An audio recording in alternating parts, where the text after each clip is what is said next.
In this video, we'll take a look at how to draw a realistic eye with graphite pencils.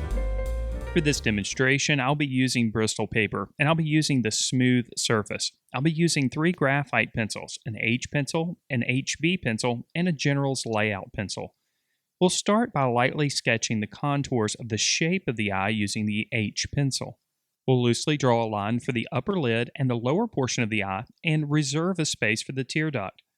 Inside of the shape, we'll draw a circular shape for the iris, another one for the pupil, and we'll reserve an area for the highlight.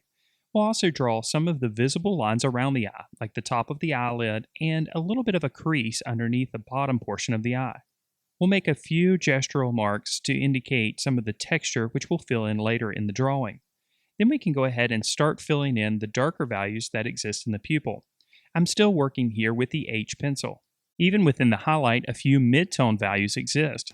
We'll darken up the edges of the iris before making marks extending outward from the center portion of the pupil. One of the most important things to consider when creating a representational graphite drawing is that graphite is great for layering. Just like you would approach a painting or a colored pencil drawing, we'll layer applications of graphite, progressively darkening the values as we go. We'll preserve another area of highlight that exists on the right portion of the iris and add a bit of shadow just underneath the eyelid. Then we'll start the process of progressively making the values a bit darker, still sticking with the H pencil at this point. Most folks believe that the lines that extend from the center portion of the pupil are just straight lines, but if you look closely at an iris, you'll understand that there's a collection of organic shapes that happen. While most of the lines are straight, there are a few exceptions. We'll include these organic shapes as we develop the iris. There's also quite a remarkable range of values that exist in the iris. We're starting light here, but you'll notice throughout the drawing that we progressively make these values a bit darker. You'll also notice that the values are quite a bit darker closer to the pupil and around the edges of the iris as well. As we continue to work our way around the iris, we're careful to preserve the area of highlight. Right now, the highlight does not look very strong because the values around it are relatively light, but as the drawing progresses, you'll notice that the highlight becomes a bit stronger as the contrast increases. We'll continue to apply applications of the H graphite pencil, progressively making the values quite a bit darker. Now we're ready to layer HB pencil applications over the top. The HB pencil is slightly softer as far as the graphite goes, thus producing a darker mark. We'll start in the area of the pupil, and then we'll progress to areas of the iris, again slightly darkening the value as we go. It's important to understand that we perceive value, which of course is the darkness or lightness of color, based on the values around the value that we're evaluating. In other words, it's all about contrast. At this point, our values are relatively light, so you'll notice that throughout the drawing, we'll continue to revisit the pupil and areas within the iris, progressively making them darker after we've applied a bit of value to the areas around the center portion of the eye. To carry this point further, we have a strong highlight that exists on the lower portion of the eye. To make this strong highlight stand out a bit further, we'll darken the values around it. With a blending stump, we can revisit the iris, lightly blending the applications that we've made. It's important not to get too overzealous with this process and smooth out all the transitions. We just want to work the graphite slightly into the tooth or texture of the paper. Now we'll move on to the tear duct, which in this case is going to be very, very dark in value.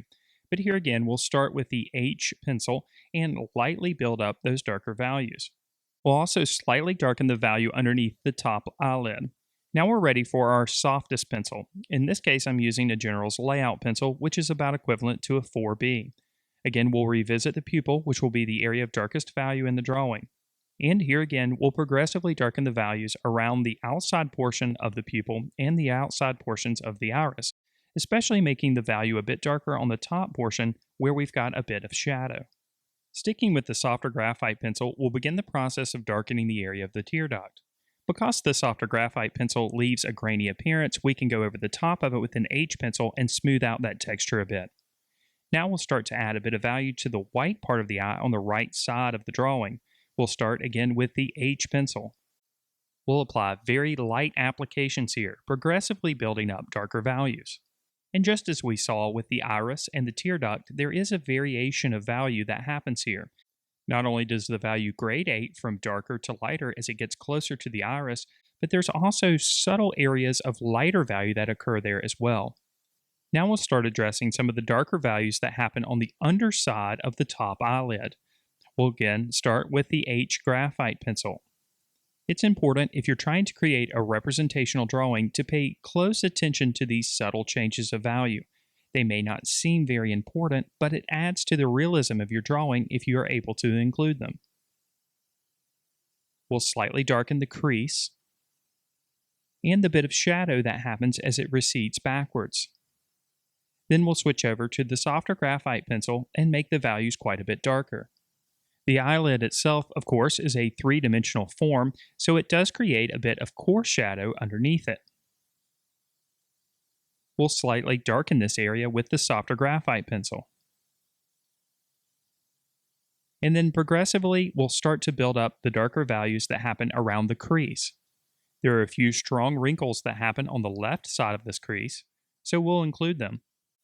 Then, to soften some of the texture produced by the softer graphite pencil, we'll go over these applications with the H graphite pencil. Again, this helps to work the graphite into the tooth of the paper, eliminating a lot of the texture.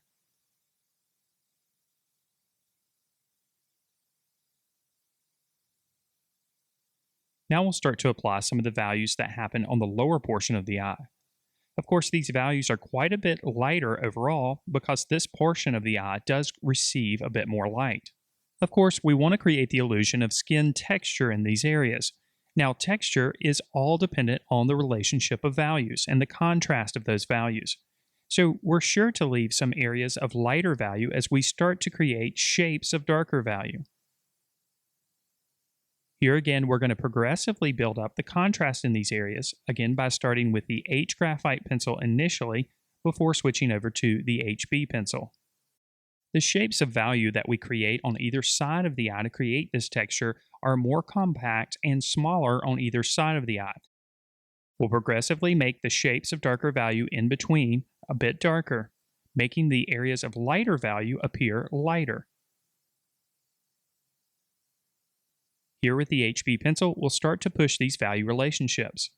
It's important to note here that layering graphite in this manner to produce a realistic drawing does require quite a bit of patience. Work slowly and deliberately and gradually build up the value relationships, and you're sure to find success in your own drawings. Pay close attention to those subtle changes of value, and you'll be able to create the texture that you're actually seeing with your eyes. We'll use the HB pencil in areas to smooth out transitions of value before moving back to the tear duct with the softer graphite pencil, again pushing the value relationships and the contrast in the image. We'll also apply just a touch of the softer graphite pencil to some of the skin texture. And again, darken the crease right above the eye. Now with the H pencil, we'll start to create some of that skin texture on the left side of the eye where we have part of the skin visible. Again, we'll locate areas of lighter value and darken in the values around them. These shapes of lighter and darker value are again smaller and more concentrated on the left portion. However, as we work our way across the top portion of the eye towards the center and right side, these shapes become less visible.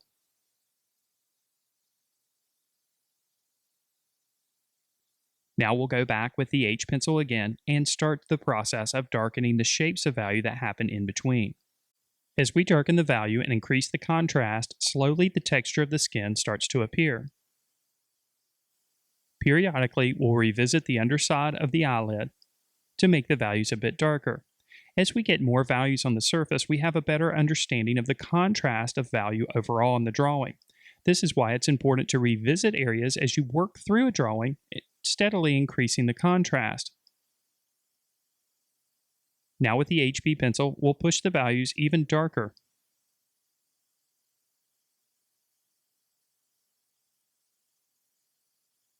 And again, as we work across the top and right portion of the eye, we'll continue the process of slowly darkening the values, increasing the contrast.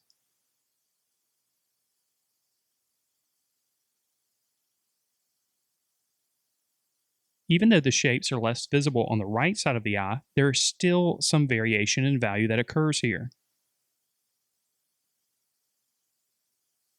In areas where the texture left by the softer graphite is too strong, we can use the blending stump to smooth out transitions. Now again, with the softer graphite pencil, we'll increase the contrast even further just underneath the eyelid, especially on the top portion of the iris. Now it's time to turn our attention to the eyelashes. And I know eyelashes can be quite intimidating, but eyelashes are simply a grouping of lines.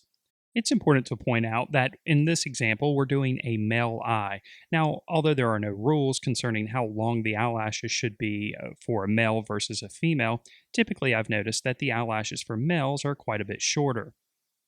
We're just going to make organic lines that taper at the end. These lines, of course, are made boldly and deliberately with a sharpened HB pencil. For the top eyelid, these lines will go downward generally and then back up, almost like a check mark.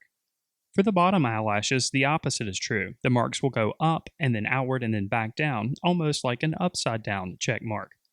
Also, for the bottom eyelashes, the eyelashes are more spread out and less concentrated.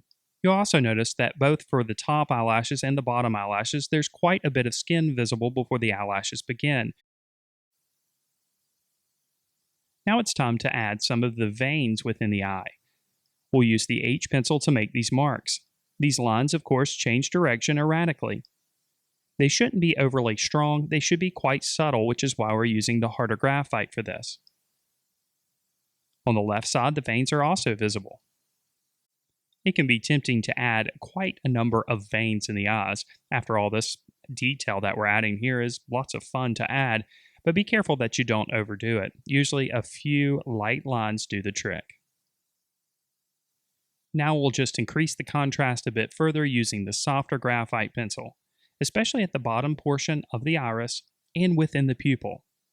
And now our realistic drawing of an eye with graphite pencils is complete. If you enjoyed this video, be sure to subscribe to this channel and head over to thevirtualinstructor.com for more lessons like this. Portrait Drawing the Smart Way is a complete video course on drawing portraits designed for beginner and intermediate artists. The goal of this logically sequenced course is to provide the learner with a rich learning experience through easy-to-digest modules consisting of video demonstrations and accompanying ebooks. This course covers absolutely everything that you need to know to start creating successful portraits today. We cover everything from the underlying structure of the face, and of course, basic facial proportions. We also take a look at the planes of the face and how light affects each individual plane. We also look at individual facial features. We take a look at the eye from both the frontal view and the profile view. We also take an in-depth look at drawing the nose, again from both a frontal view and a profile view. We also take a look at a step-by-step approach to drawing a mouth and how to create those realistic skin textures by blending white charcoal pencil and graphite pencil applications. We take a look at drawing realistic hair, and we also take a look at 2 proven methodologies for laying out an accurate portrait every time.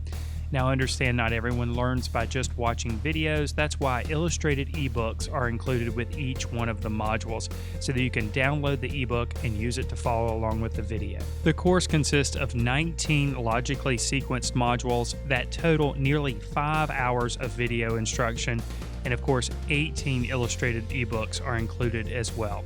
So start creating accurate and realistic portraits today and join me in portrait drawing the smart way.